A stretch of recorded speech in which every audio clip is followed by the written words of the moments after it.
because of the ball being so wide and that we have to use skills of balance and control in the projectile that the fingers place on the ball.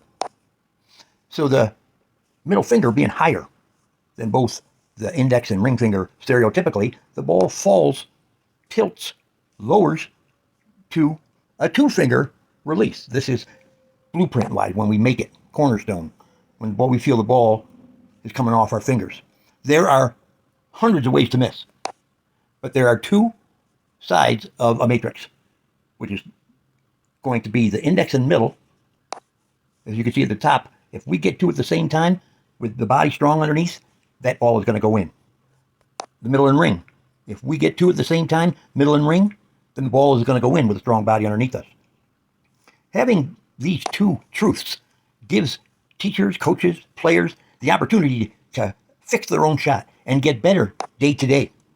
So 120 degrees estimated is between the outside of the index and the outside of the ring finger. That's the possible places the ball can go. So by narrowing it down with the tilted middle finger, it lowers, and then the index and middle finger. That's an A release inside crease. The lower one, the middle finger, lowers, tilts for the ring finger. And those two together at the same height, same distance away from the basket, allow a matrix with our hand. Provides balance. Due to that, we have to balance it all the way from what I call load the ball in our body, lift the ball in our body, and then launch the ball from our body.